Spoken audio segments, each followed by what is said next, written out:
horse drifted alarmingly in the betting was, Felsted in the morning continued to drift. It was late on the exchanges to lose. It was something you'd see in a Dick Francis novel, Charles Buttons.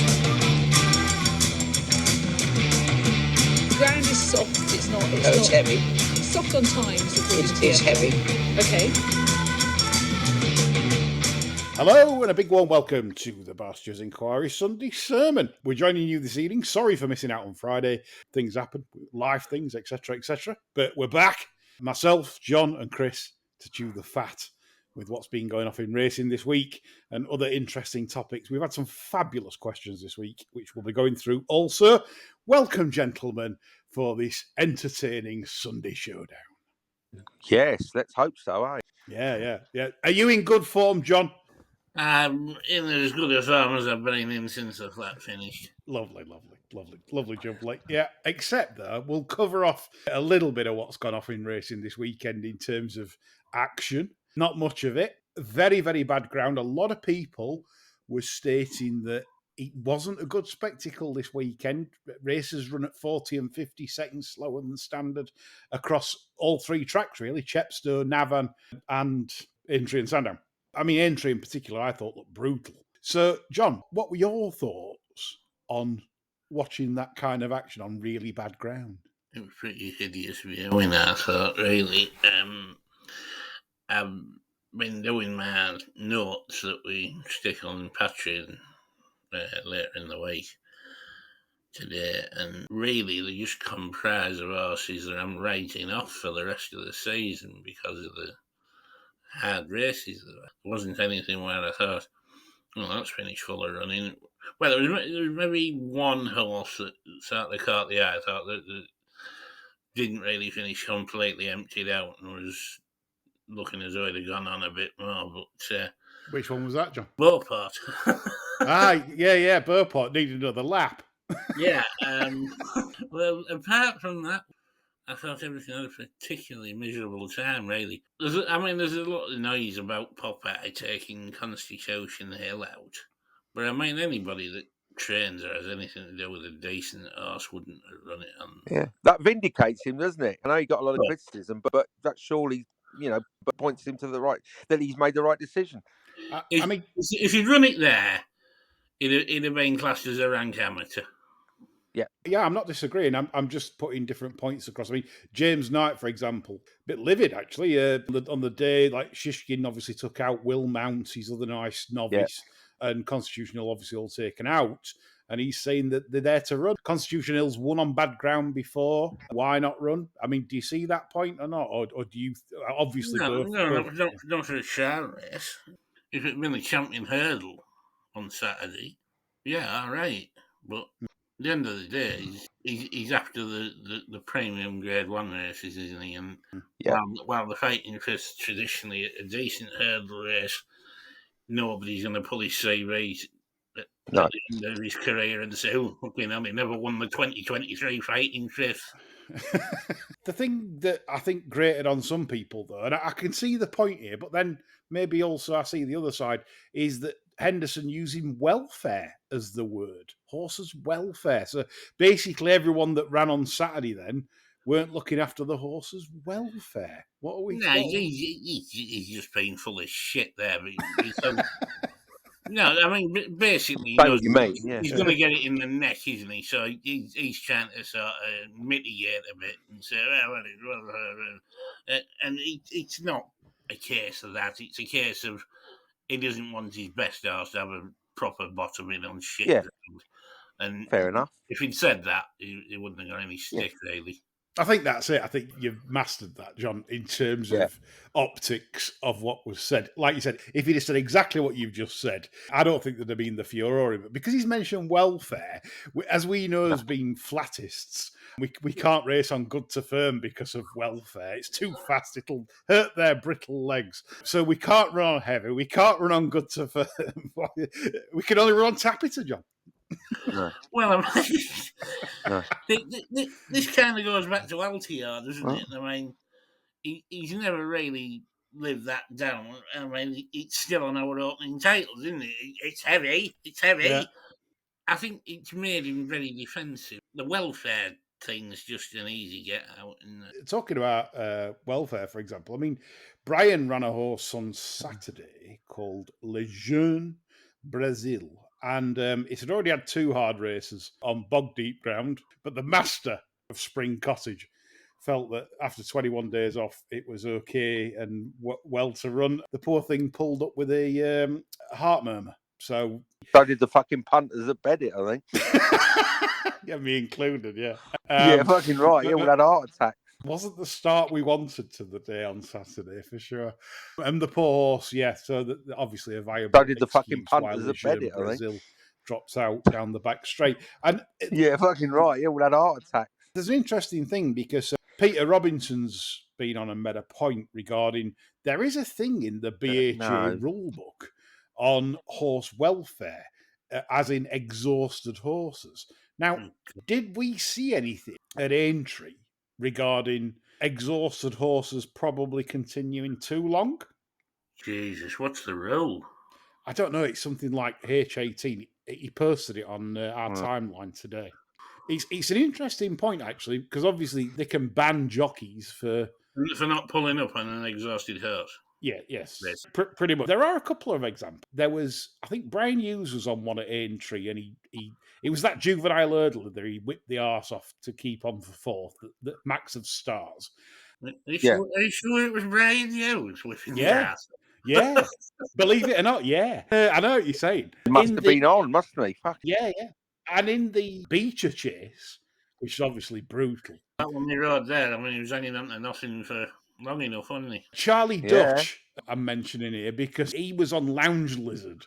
And if you watch them coming into the last, it's questionable why you'd ask Lounge Lizard to jump the last, really. I just don't really get that. The horse was absolutely bollocksed. So, yeah, there might have been 1 or 2 questionable efforts. Pembroke obviously finished legless winning. They'd gone too fast in that, and then Pembroke... There's a point. Pembroke's obviously exhausted going to the last. Do you pull up? Well, yeah. I mean, look, Billy Bunters. I mean, imagine Billy Bunters like there. Yeah, I would engage with the jockey. Let's be fair. I would engage with that jockey if he pulled up. Well, obviously exhausted horse. Yeah, he got over the last just, and then at the line, it was to a walk. Obviously it had won because there was nothing else in the race. Everything else. This is BHA all over, isn't it? You know, they have rules there for rules' sake. Oh yeah. You know? And if they actually applied the rules, they'd be in such a fucking mess. Which they are already, as we know. Right. Yeah. So coming on to just like the finale of this weekend's action, regarding the spectacle of watching horses slog it out on heavy ground, we had 2 champion chase heavyweights take to the field this weekend in Jambon and El Fabiolo today at Coke, John. Anything that sort of is Jambon a better horse this year? Can he get near El Fabiolo maybe? Or are you in favour of the Mullins tank to confirm the form come the spring? Jambon, what's the phrase? Won ugly yesterday, didn't he? You know. But to be honest with you, I was surprised Endo ran the horse when he wasn't running Constitution Hill. You know, I mean, you know, I like Constitution Hill. I don't like Jambon. Was that his straight? Surely not. You know. Well, sorry, John, to if you look at Jambon's campaign last year, it was a heavy campaign. I mean, he didn't miss a dance, did he? No, and I think I'd say similar this year, the way things are heading, and I don't think he's a horse to get excited about. Just funnily enough, you know, I think he's one of these. You know, he's a type that could be winning all season and then goes to the festival and gets dicked, and that could happen for 4 years on the spin. Yeah, I certainly think with his campaign compared to the likes of sort of Hendo's stars of the past, he's getting a heavier. He always seems last season he got a heavier campaign. So far, they certainly don't intend to miss races. Clearly. You know, like you said, when Hendo ran Jambon Saturday, no problem. So I think it'll be the same again. We'll be probably looking at spring races, Cheltenham Aintree, might even end up at Punchestown. Maybe he just thinks John Bond. Really Lincoln, the way he's going. Maybe we're not giving Endo enough credit for working out in terms of can horses take it? Because that's the thing about, like, since Hen Knight did it with Best Mate and like 2 runs and then He's coming back now, isn't she? Oh, fucking hell. Yeah, Dr. Frankenstein's Yeah. 95, sponsoring that yard. 95 years old. I mean, it's like Mick Easterby, you know. I mean, the thing with the John Bond Constitution Hill thing, if I was in Endo's shows, and expensive brogues have never really agreed with my fate, I must admit, but if I was in Endo's shows, I would probably be taking the view I might as well win as much as I can with John Bond through the season. There's no point coaxing him along 2 runs before the festival because he's going to get dicked anyway. Yeah. And whereas Constitution Hill, in all probability, he's going to have a lap of honour in the champion hurdle. So, yeah, you know, that would probably be it. Well, we shall see on that score. Right, we come on to a different subject now. We've obviously done the racing. There wasn't a lot this weekend in terms of the Road to Doncaster pointers. Lingfield on the 20th of January. My beady eyes were alerted to the fact that Premierisation Day, the 20th of Jan, Saturday, butchered the Lingfield all-weather card. Now, hear me out. It's not just a normal all-weather card. It's Winter Oaks Day. There's a £100,000 race and a £50,000 race. They're setting off at 10:30 a.m. with the feature race at 12 o'clock, the Winter Oaks, and the last race at 1:35. Is this a good thing? Not for me. I'll miss it. I'll still be in bed. You'll be in Scratcher. Yeah, absolutely. Yeah. Winter mornings are as depressing as it gets. And certainly, if you can spend as much time in the Scratcher, I never get time in the Scratcher because I've got to produce hot bets by 11 o'clock. But there we go. I think this is a bit naughty. It's a card that should have more at that time of day. It's like, remember when they used to do the banded racing in the morning? They started at like 10 a.m. and finished at 1 p.m. That's what I was thinking, Lee. I thought it had to be the shit that was starting early. Yeah, so there's a £50,000 race, and obviously the Winter Oaks is £100,000, and that probably would, on a normal day, make ITV's cameras. I would imagine. Do they know it's a good card, or have they just fucked up? I don't know. It's just a strange one because they haven't done it on the 2 Saturdays before, but they've just done it for this one. I don't know why that they've binned off of 2 valuable races that probably would have been on television. I don't get it. But anyway, this is the start potentially of a lot of chaos this year in terms of Premierisation. What do you think, listeners? Is this a good thing? Do you like waking up in the morning on a Saturday particularly and betting at 10 a.m.? Are you ready to hit? Yes. I start at 6 o'clock in the fucking morning, 24 hours a day, degenerate gambling. They make sure it's on the opening show. Yeah. More racing. That's what we need. More gambling. Come on. Knock it out. Do you remember that? When the old At the Races, when it first started, they had genius idea of having a 12:30 race. Do you remember it? Like it was free. It's free to air, so you had to pay in the old days, right? 12:30 it started, and it was the free to, and they made a deal of it. The bookmakers offered good prices, bonuses on it. We're not in these times anymore, are we? We're just not. Come on, you can't take it with you, boys. You've never seen a hearse with a fucking roof rack. Come on, knock it out. Come on. Easy come, easy go. It is. Dreadful, isn't it? It's dreadful. It really is. But there you go. This is the world we live in. It is dreadful. And we're going to come to your questions shortly. Before we do, there's a couple of further items I'd like to cover. The first one, in fact, there's 3. There's 3 things before it comes to questions. Gamble Aware Conference took place this week, full of nutters, grifters, and rabids. And your mate, Chris, was there. Rob Davis. The lorry driver. Yeah. Rob the Ripper. He was there, and we had a spy in the audience. Councillor Woodman was there taking all the notes. And it appears the grift has certainly not slowed down in its paces. It shows you how bad the event was in terms of what we can expect for racing when Andrew Woodman himself quoted Matt Zarb Cousin as being the most realistic person there. Fucking hell. They put it in a nice little gift box for you. This is Gamble Aware. This is the direction of travel where we're heading. They want to attack advertising on gambling. They are making gambling a public health issue. So it's money. NHS, obviously. The money. Quangos, Yeah. money, cash, statutory levy. They've smelt it. And yes, it's pretty grim when you've got ministers there that were also speaking. Stuart Andrew, Lucy Fraser, who are obviously very high up in the DCMS. Obviously, Lucy Fraser is the actual minister. So yeah, we're in trouble. And anyone that thinks otherwise is in cuckoo land, because these grifters seem to have got parliamentary support. So despite the 100,000 signatures, I'm struggling to see any change in direction, despite, of course, Andrew John Rhodes, the Gambling Commission chairman, saying that he's listening. He is listening. Of course he is. He only turned up for half an hour there and then left, made his speech and left. They've now changed the figure of problem gamblers up to 2.5% from the initial 0.36%. So apparently, 2.5% now apparently have desperate problems. Of course, 2.5% is probably not a bad figure, really, because obviously it depends if you class just losing as a problem gambler. I mean, most gamblers lose. That's a fact. Yeah.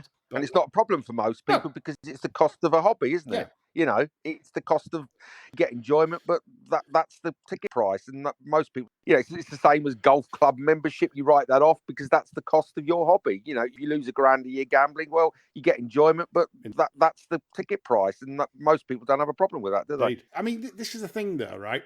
So we don't have a problem with that, again, the BHA have made zero comment on this conference.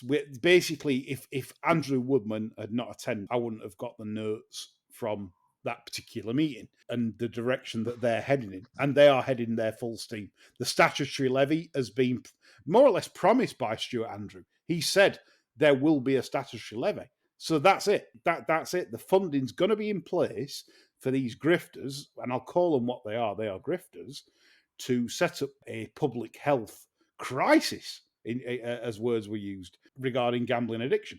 Good luck with that.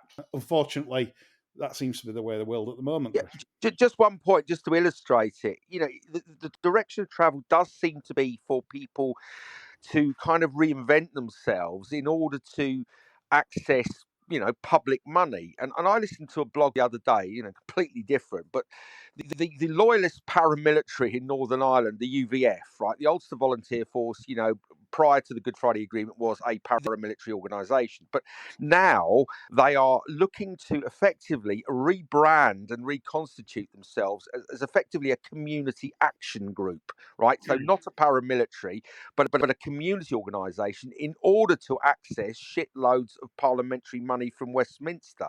So, everyone's getting on the act. So the smart people are looking, where's the money, create a problem and access the cash. And if the UVF are doing it, then, you can kind of understand why these other people are looking to, overinflate a problem that doesn't exist in order to access cash. And that, to me, seems to be their motivation.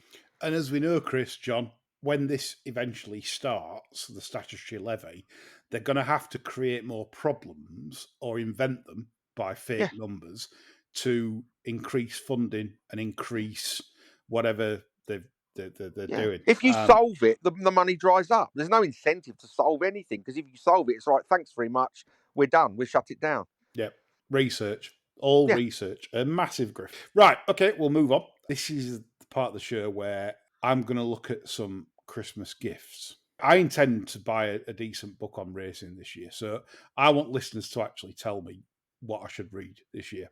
And the best one gets a Barstewards mug on Twitter. So if you tell me what book I should buy, please do. So I want to ask you two, if you got a racing Christmas gift in your pocket, what would it be? It might have to be racing.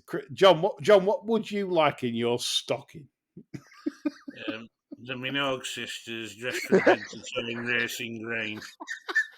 Yeah, holding a copy of Time Form Racehorses of '83. You should be so lucky, John. Yeah, very good, very good. I'm intrigued to see what would be in your stocking. Just like what my dad used to buy me as a kid: empty box, Action Man Deserter. That's all. That's what he used to do. The old one. I took me till I was 25 to work out I've been had, but yeah. It's just the latest one, son. I don't know, actually. I mean, do you know what? All the book. I'll be interested to hear what readers say, listeners say about the best racing book, because I've read most of them, so I'd be intrigued to know if there's any good ones out there that are worth a look. Because most are crap, aren't they? Let's face it. Most books that purport to tell you how to beat the book ecology of it. I would say, if I had to recommend something, I can never remember his name. The very famous. Las Vegas American football gambler. I'll get the name before the end of the pod. He brought out a book in August, and I bought that, and it's absolutely fabulous. It's absolutely tremendous book. Obviously it's all about primarily about his methods he applies. I'm sure you could sort of use those for racing. It is a fabulous book. It's Rick Walters, I think his name is Billy Walters. Sorry, Billy Walters' book. Well, given the way that British racing is going, obviously we're not getting on. Really, we should be studying American sports like. Well, he actually unpacked his method in considerable detail, and you think, well, why would he do that? Well, he's practically sort of semi-retired, but there are pages and pages of factors that he kind of analyzes and gives a particular weighting to, travel time, injuries, rumours, all those kind of things to come up with a number which he applies to the odds. And it's a fascinating book. It's books I've ever read. And he's, he talks about, golf, all these other sports he's played. Really, really fascinating. Very, very clever guy, clearly. Worth a read. Good stuff, Chris. Like it. I'm going to get that. But so yeah, it still stands there. I would love a listener to come in on Twitter to give me a good recommendation. If I buy the book, I will send you a mug, Barstewards limited edition mug that can hold really hot mugs of tea and strong hobnobs and everything. And they just don't, right? They're not cheap shit. They're not the mugs you buy and paint falls Sports off. Direct jobs, they are repainted. Honestly. Yeah, it's none of them. These are military grade mugs. So yeah, it's worth winning. So I'd like to conclude the Xmas gift section by mentioning the best value ticket in racing, which happens to be, of course, because we're the best county on earth, it's Go Racing in Yorkshire. GoRacing.co.uk is the web address. And this season ticket is just the best value anyone can find. You will not get better value in racing. Basically, 182 scheduled fixtures, 65 weekend and bank holiday fixtures, 23 evening fixtures, grandstand and paddock enclosure, all access, basically, at all fixtures, right? And the price is just incredible, £435. Now, you work this out, right? You work this out. If you only did one meeting a week, and it lasts from April to March, it starts in April, this is the best gift you could give anyone that goes racing in the north, because 435 quid, you go racing once a week. You're retired, whatever, you enjoy a day out of the races, you're going racing 52 times, right? So that would work out at just over £8 a meeting. Phenomenal value. But if you go more than that, you just absolutely, you are eating value. They do a joint season ticket for your partner at 725 quid for two, which is just incredible. And I just think if people don't sign up for that, and by the way, you get reciprocal deals with Yorkshire County Cricket Club. You can go and watch Yorkshire play. The racist county. Yeah. In a nutshell, yeah. Essex have been done for that as well, Chris. Yeah, no great surprise there, to be honest. I mean, yeah, it's terrible. But yeah, Yorkshire County Cricket Club games as well as racing fixtures. John, what is not to like about that, as well as the lovely Charlotte that runs Go Racing in Yorkshire? There's nothing not to like, is there? I mean, a lot of pensioners would like to go racing twice a week, and the saving is just off the chart. You just, there's a lot of things you can knock in racing. I mean, you can't even chip the varnish off this. It's a fantastic deal. No, and by the way, it includes all your keyboard meetings. No, nothing left out. Nothing. Terrific, isn't it? You might bump into us. Yes, and then you could come and sit with us. Yes. No, don't buy it. Shit. So there you go. That is the ultimate Christmas gift for anyone there, and I hope that some take up that, because it's a great way to meet people as well as getting bets on. These poor racecourse bookmakers have obviously been at a torrid time through COVID times and not being able to stand, and then after that. There's tracks going cashless. There's all sorts of nonsense. By April, it might be the only way you can get one on the fucking tenner. Yeah, exactly. Could be going back to come racing, which brings me on to the next topic. Aintree, there was some brawling chaps. It was like the Wild West. Crazy scenes. I watched the video. It was good, actually. It was kind of... Yeah. What happened? Was it in the bar or out in the... Yeah, in the bar, and then it sprawled down to a stairwell, and Yeah. you know, and they were still like swinging and having Just a thing. outside the lift, weren't there? Yeah. It brings me on to a question from Andy Humphrey. He said, after the scrap at Aintree yesterday, what's the best fight scrap you've seen on a race course? Chris, have you seen a good one? No, to be honest with you, not really on a race course. I've seen like scuffles, but nothing, because I'm not a particularly regular race goer, so I haven't really seen anything you think, oh, that's a good set too. So no, I'm afraid I haven't. The best one I've seen was at Stainforth Dog Track, now called Doncaster. That's a piss hole, that is, isn't it? Yeah. Actually, King of the Gypsies round there was called Rooster. Proper. And he was always getting challenged. He did look like a rooster, actually. Yeah. And he was always getting challenged, but they fought for fun. Yeah. I mean, this was the thing. Sometimes it was for money, but sometimes they'd just kick off in the bar afterwards. And honestly, I've seen it. They went at it for half an hour. They have a proper tear up, don't they? My daughter knows loads of travellers, knocks around with a load of them. I mean, and yeah, you're right, that they'll fight for the hell of it. For the laugh. It's just it's an absolute. In fact, they'll have 6-7 pints and they think, fuck it. It's like I'd fight any man here. I'd fight any man. Rip the old shirt comes off. I'd fight any man on the site. You know, you've slagged off my ma, so I'll fight anyone. I'll fight. John, have you witnessed anything horrific on a race course? There was a beauty back in the day at the Lurkle. We were actually going into town after racing, so we're leaving at what they call the Lumley Road entrance, which takes you directly down into town. And there was two blokes having a verbal set to, and then the smaller of the two blokes, he was the first one to crack, and he lit fly with 3 or 4 punches to this other fella, who never flinched, and then he unfurled this absolute donkey kick of a punch on this lad. Knocked him about 15 foot, I would say, into some beer crates. And just stood over him ranting that he should stay down or he was stopping down. That does remind me of Snatch, when he said to Mickey, Brad Pitt, you should stay down. Yeah, he was ready. Stay down. He said, "Oh, you're stopping down. You won't get up." And the bloke was sparked out. Right. Fucking hell. Yeah. I just hurriedly walked past you. The thing is, though, right, in these sort of more work times of, we're more shocked when we see fights these days. And I think to us growing up, it's a bit working men's club. I'm up north. I mean, if somebody won't meat raffle and there was one at Salt, mate, wasn't there?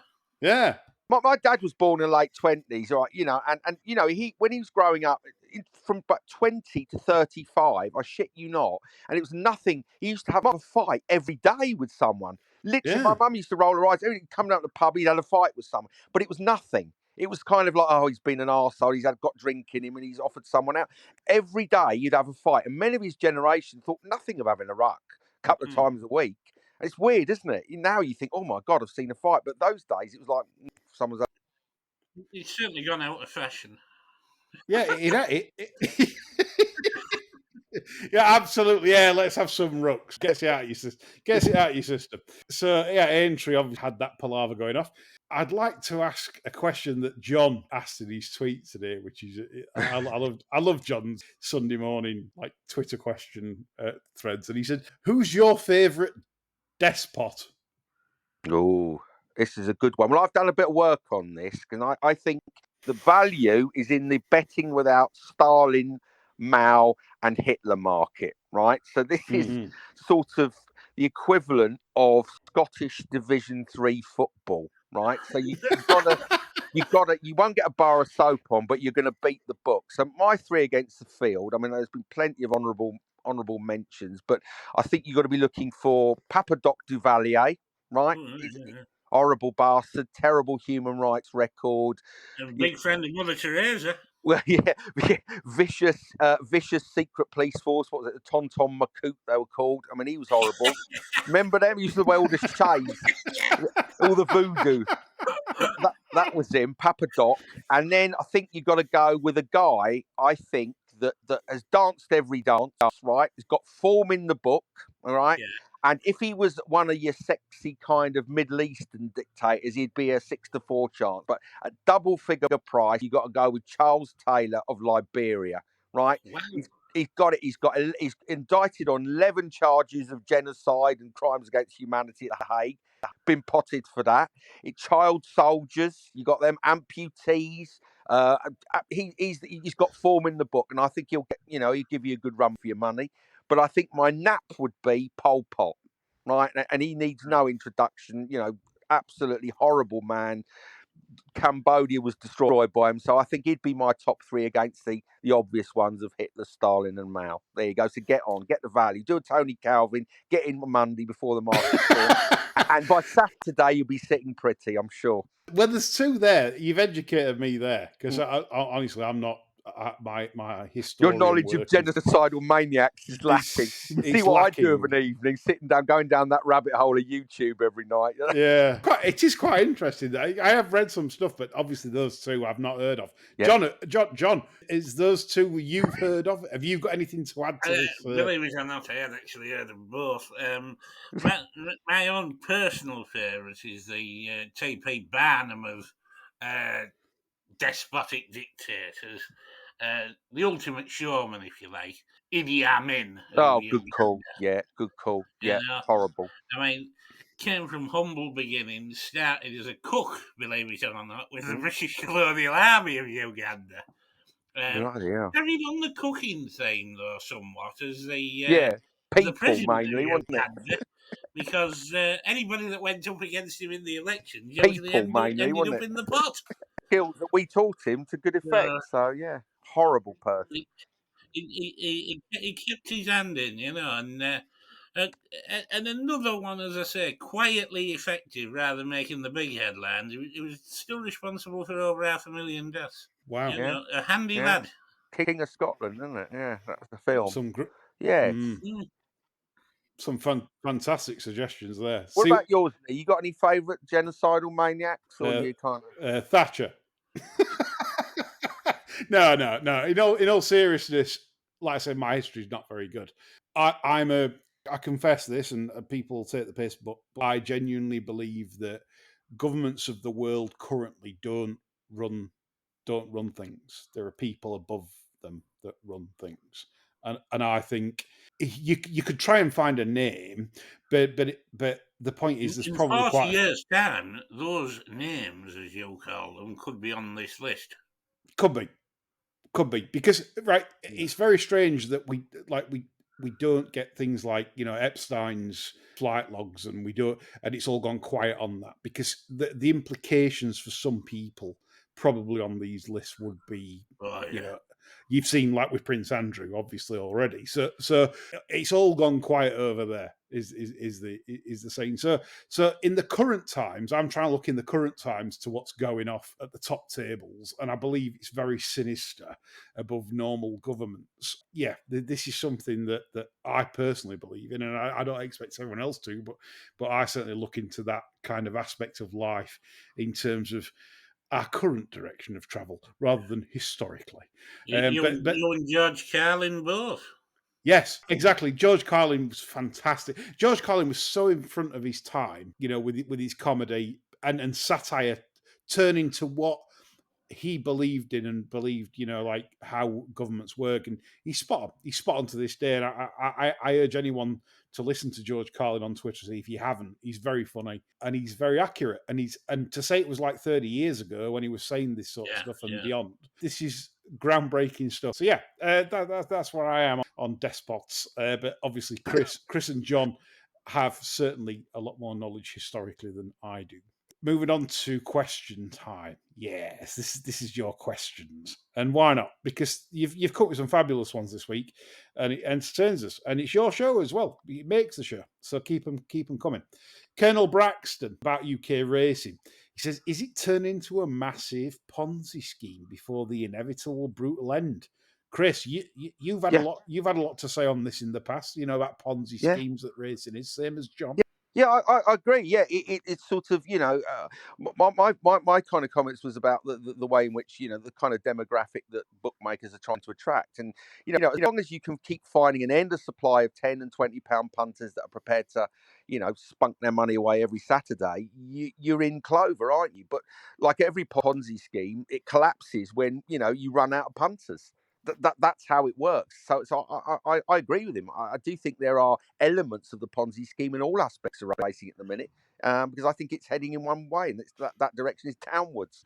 And John, I had a conversation with the producer today for a change. We had a good chat on this. We think that the gambling word has been sullied so much. Yeah. Like it's remember like smoking when they banned smoke and it made smoking as like a social. You're a social miscreant if you smoked. That's what they turned it into. It's disgusting, this and the other. When in the 70s and 80s, it was perfectly acceptable to do. People went round houses, smoked, no problem. Now it's like, oh, you have to go outside. And that's created by a social impression.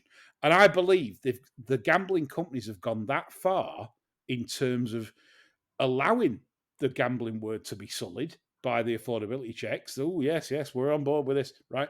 That it's going to be a problem for future generations to come through and actually bet because they're taught it's a dirty word. I actually believe it's a dirtier word than betting, and I don't know as it should be. If I mention betting, I don't get the same reaction as if I mention gambling. Yeah. Why would that be? It really is a word that's it's been manoeuvred into a position where it's just one of those unacceptable things. It's not quite in there with paedophilia, but it's getting there. Yeah. Not far away, is it? Not far away at all. And it's a big worry. I mean, do we need to think of an alternative name for it? How do we because it hasn't been challenged. That view has not been challenged in the mainstream media. As we're banging on about the last 2 years, you had the anti-gambling people, the Shiltons, and all these kind of people who were attending and participating in studio debates on television unopposed, and people in racing, gambling, blah blah blah, sat back and went, "Oh, isn't that terrible?" Because we never challenge their views, they're now sitting in the middle ground. Yeah. They are the middle ground. They're not extremists. They're just trying to stop people ruining their lives. What's wrong with that? And that's the problem. Yep. This is a big problem. And me and the producer think that they've gone too far, and it's basically without any defence. So the industry's not even standing up for itself. If you think about it, Big Corp are not coming out to the wider media and politicians saying, no, gambling's fun. When was the last time they said that? I think the people at the top in our industry will probably find themselves getting looked after anyway. If it all does go tits up, they'll find them seats on quangos and things. And, most of the people that's in a position to speak up for this spot don't really care about it. It's just another gig, isn't it? As we're getting near Xmas, another question to sort of lighten the mood. We're looking at roast dinners, and Davis, one of our contributors on Patreon. If you haven't joined Patreon, by the way, do so. It's £7 a month. I've posted a Galileo dam sire system on there today that is very, very interesting, but as interesting as it gets. But no, it is certainly value for money at £7 a month. All our contributions on there. Chris contributes with articles. John does his weekly notes. It's well worth the £7. I really do encourage you to do that to line our pockets so we can eat better at Christmas. Right. Anyway, so Davis, at Christmas, not eat better, eat. Yeah, you're right there. So he said the 3 favourite roast dinners in order, says Davis. But I want to do, rather than that, I think I want to ask you two, what would be your ideal Christmas dinner? Because not everybody likes turkey. Turkey's shit, in it to some people. It is shit. Yeah. John, you go first. Let me give it a bit of thought, actually. It's a good question, that. I'm not one of these that likes two meats, you know, like a lot of people do. Let's have a lump of gammon with the turkey, you know, and all this. I can't actually be doing with that because you end up then, you have accompaniments that suit the gammon and don't suit the turkey, and vice versa. So I prefer the one meat on the plate, and my ideal roast meat would always be a nice piece of rolled rump of beef. Yeah. Every time. Good fat cap on it, plenty of flavour. I don't think you can fall foul with that. You want some goose fat roasties with it, parsnips, glazed carrots, sprouts if you're a traditionalist. If not, I could happily swerve the sprouts and just have some buttered spring grains. There's no need for stuffing then as well because it just does not go with beef 1 inch. Fresh horseradish, not the jarred rubbish. Mixed with a bit of creme fraiche and a bit of shredded spring onion.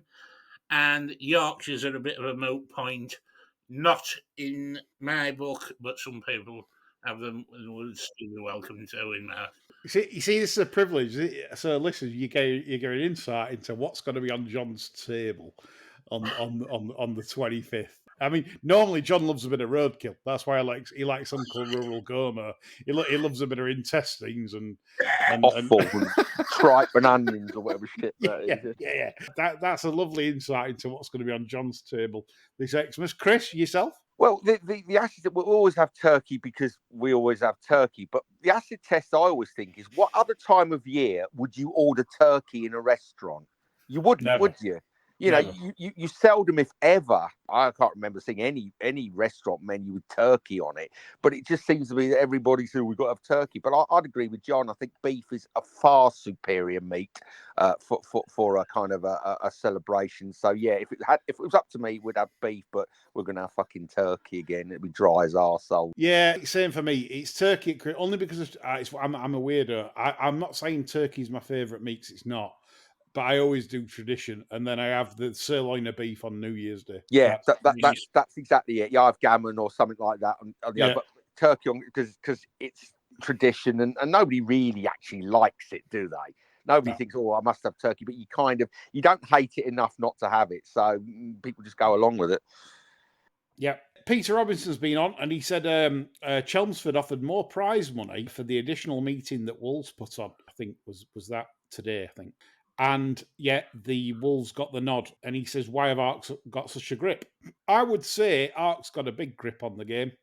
And that's to the detriment of because, as we know from a while ago, Arc were in negotiations, private negotiations, not public, regarding flapping. That's why the BHA are playing ball with Arc, because they know Arc piss off. Yeah, if Arc piss off, have their own picture rights on their own tracks, sell their own picture rights around the world, and have their own racing, which legs are a bit of giggle and the flapping. Absolutely right. So I mean, it's a bit like John Ram going to live golf. It's the kind of split. If that happened, and Arc then just decided, well, fuck you, BHA.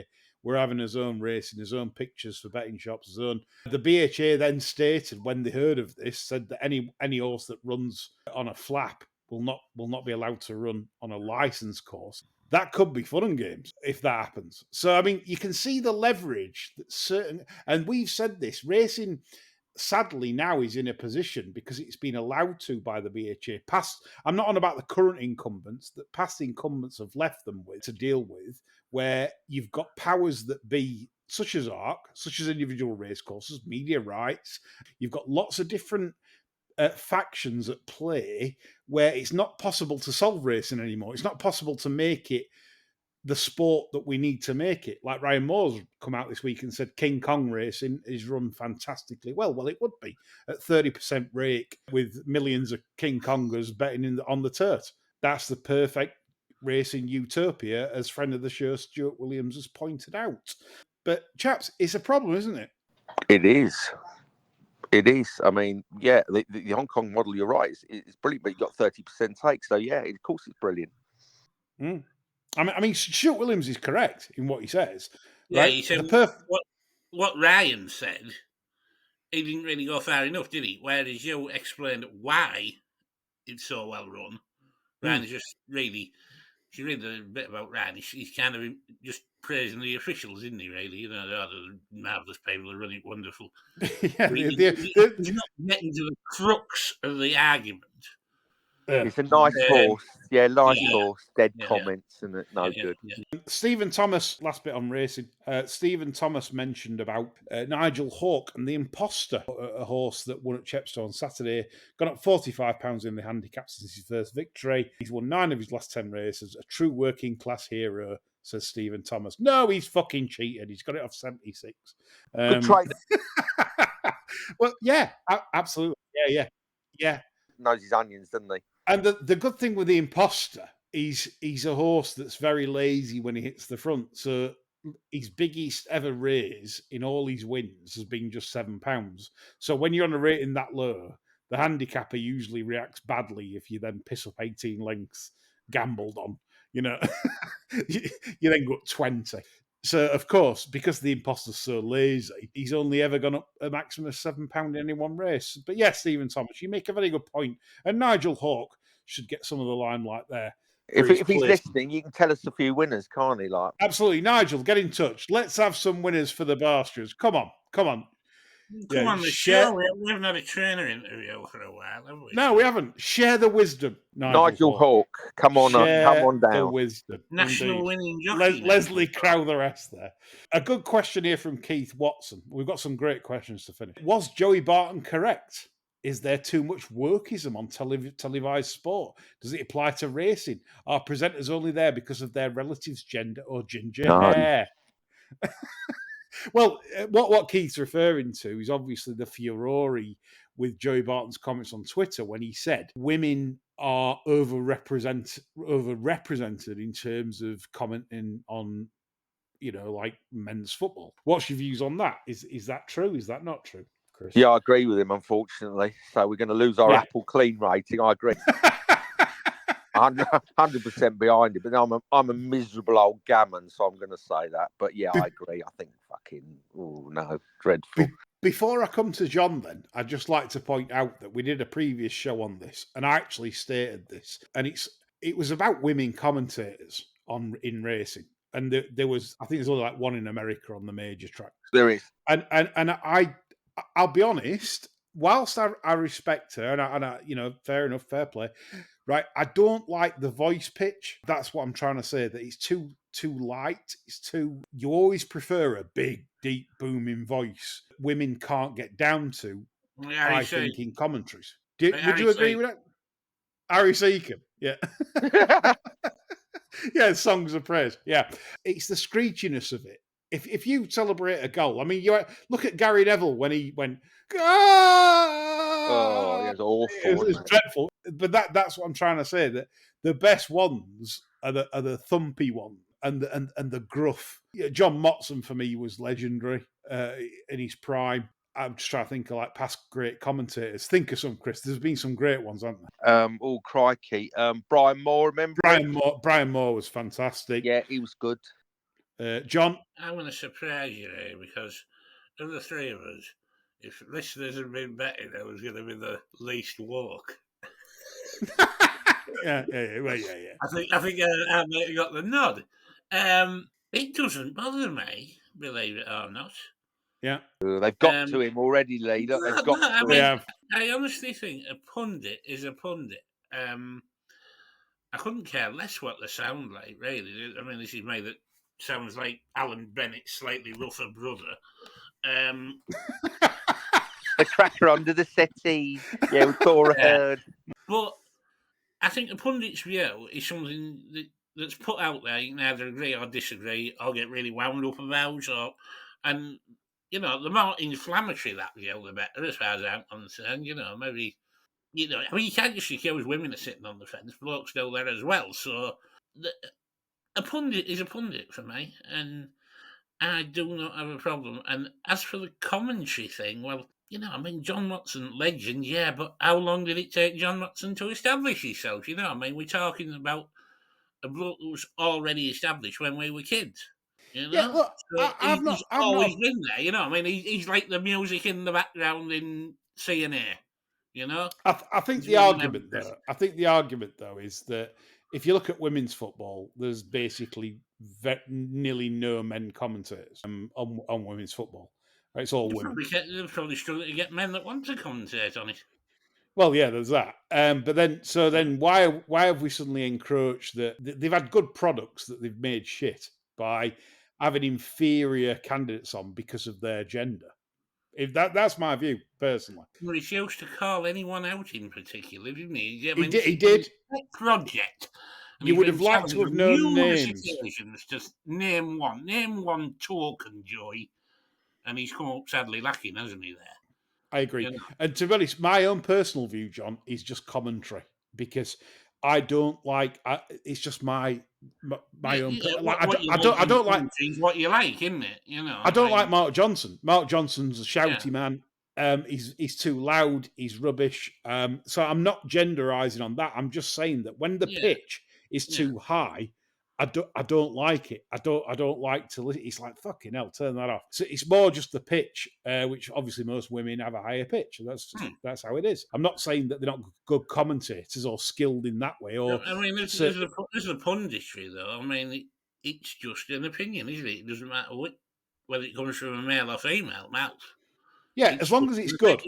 As long as it's good. But it stimulates debate, really. Yeah, but I mean, I'll give you another example. What the BBC did with a question of sport, right? It was a brilliant product. Tufnell, Matt Dawson. It was like funny. There was nothing wrong with it. The format was good. It got 3 million viewers. They decided for a makeover, which, look, that's fine. I get that.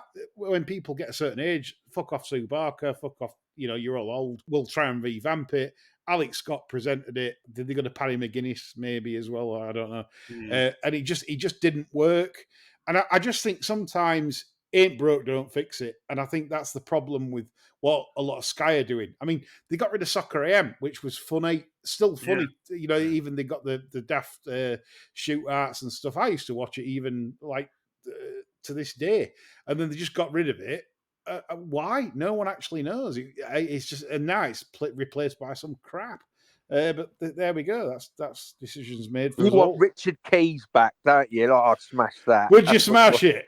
Yeah, would you smash it? Yeah. Thing is, Jamie Redknapp still works, and Jamie Redknapp were laughing his bollocks off when Richard Keys said that. Remember, like Richard Keys said to it, "Would you smash that, Jamie?" And Jamie's like laughing his tits off, and he's still working. But they didn't like Harry Richard, did they? But the problem is those comments happen day in, day out, all around the country every day. That's the thing. I mean, whatever people may sort of feign shock or outrage, frankly, that everybody says it, don't they? Everyone has said that. Or was it just me? No. Yeah, help me out here. It's the first rule of the playground is never say something unless you're absolutely sure everyone agrees with you. Look. I mean, this is why, for the Barstewards, for example, media personalities can't come on this show even if they wanted to, because it's a career ender. Career suicide. Grossly offensive content. It's funny you should mention that, like, on the subject of the female voice and all the rest of it. The funny thing is, whenever Fry comes on this show, it's like the relief of Mafeking. Everybody's, thank God Fry's back. Yeah, that's a good point. That is a good point. Because Fry smokes cigars. And that's what we like, I reckon that's pertinent to this conversation myself. Yeah, I do, and you know how much we love Fry. I mean, I mean, we never. We sound like the never sort of get- people that say, "I'm not racist. My next door neighbour's black." I'm not sexist. You know, I love We- women. My mum was one. You know. We never get a negative. Nobody's ever. What you got her on for? No, she. You know, We but never she. get- But the point you make, John, is right because she's really, really good. You know that's the bottom line. That's how she's judged, isn't it? Yeah. Yep. But as I say, Yep. when Joey Barton was challenged, he couldn't name one that's really not good. No, I agree. Right, 2 questions to finish then, before we labelled misogynists and. Too misogynist. Conspiracy Anyway, theory. yeah, I'm already a Too conspiracy theory. misogynist and one modern man. You know? Yeah, and the see you next Tuesday words will be called. Matthew Forth's been on. He says, "Be interested to know if you feel social media tipping pages have had any impact on the current generation of punters. You've got fellas racking up followers in the tens of thousands whilst being completely clueless about racing and punting. People hang off their every word." Matthew, I think this is a very good point. One of my jobs, one of my grifts that I want, right? And I'd take this and I'd stop betting and everything if this happened. If I could go around and teach, I would say that the ones in the last years of school, like about betting and basically like life, because how it's given me life skills in terms of working out odds and stuff like that, and educate them on the whole mass thing behind racing. That's something I've always wanted to do. I've always wanted to just do something worthwhile rather than take money off strangers. Taking money off strangers is nice, but at the same time, if I could do something, that would be literally it. I would love to educate people properly on variance, because this is the annoying thing. We get lots of tweets on this on our timeline as well. People saying, "Oh, like Mick Fitzgerald's tipped up 7 losers on a Saturday." Well, I've done that. In fact, if we'd have done the Friday show, I'd have tipped up another 3. So there you go. Another 3 losers. This is the thing, variance. A lot of punters do not understand variance, haven't a clue, have no time for variance because they need to take the missus out on Saturday night. They need to book the holiday for the kids. That's it. They've no time for actual doing it in. So if the Gambling Commission, all this money that's kicking around in a slush fund for research and all the rest of it, you'll be quite happy for them to set you up as like a Shaolin temple where you bring along this new breed of punter and they have to move the scalding cauldron with the forearms before they get out and go have a bet and stuff. Walk across rice paper without. Yeah. Only in this case it's Andrex bog roll and they have to walk over it. And Matthew Forth, you are totally correct in that there are too many unskilled people that are out there pushing themselves as some kind of I'm brilliant. No, you're not. You're an idiot. You've got no history in the game. You wouldn't understand variance. You don't understand the game. Full stop. You just Ronan McNally's tapped it on the head, hasn't he? Yeah, of course he has. Because we as we predicted. Yeah, I mean, after 1 month he's walked away from it because he got 80 points loss, something like that. Because he's no chance. Because basically there's clever people that's doing this, and probably the only winners he's had are the ones that had £75 in hand. And another plug here, we run a service called Barstewards Edge where we give tips every day, and it's not cheap. It's 37 plus VAT every month, and we go out at 11 a.m. and we're only 9% up since May, and it shows you how hard the game is. Because if you're a dreamer if you think it isn't. You're an absolute dreamer. And that education is what's needed within the game. So there we go. Thank you, Matthew Forth. Great question. And what a question this is to finish, chaps. Samuel the Cat. They say dreams can explain a lot about a person. Oh, wow. Have the Barstewards people ever had a weird, inexplicable dream where when they wake up, they think, thank God it wasn't real? Or when waking, thinking, damn, I wish that happened. And what was the dream? John? Yes. Were you about the Minogue sisters? No, it wasn't actually. This you want a bizarre dream? I'll give you one. You won't top this. I'm walking along some kind of street, road, whatever, and I turn a corner. You remember Bagpuss? The old cloth cat Bagpuss, yeah? Furry Sagpuss. Yeah. Oliver Bagpuss Bagpuss has got his back to me, right? He's getting back scuttled by either a Great Dane, Doberman, whatever, right? I don't think. Fucking hell. Lay off the LS. I see this, I think, what the fuck's going on here, you know? And Bagpuss turns round and he has the face of Prunella Scales. Your imagination is just incredible. You know, who's not waking up frightened from that? That's trippy as shit. That's unbelievable. I never have dreams like that. Like I've that probably really had about 12 ounces of strong cheddar that night. chuffing hell. That is far out. I mean, that's off it, isn't it? You know, I mean, it's you didn't mention Professor Yaffle. Yeah, you know, like it was involved, you know. I mean, do it. Yeah. I actually had one where I threw myself out of bed because I thought I was being attacked by a dog. And I leapt over this wall to get away from the dog. And I woke up with this searing pain in my knee because obviously my left knee had been the first thing to hit the deck, throwing myself out of bed. And my knee was black for about 3 weeks. It gave me a hell of a bloody clout. Well, the best I can offer is dreaming about doing Susanna Reid from behind while Kate Garraway licked my balls. That was it. you sleep. Bagpuss offering that.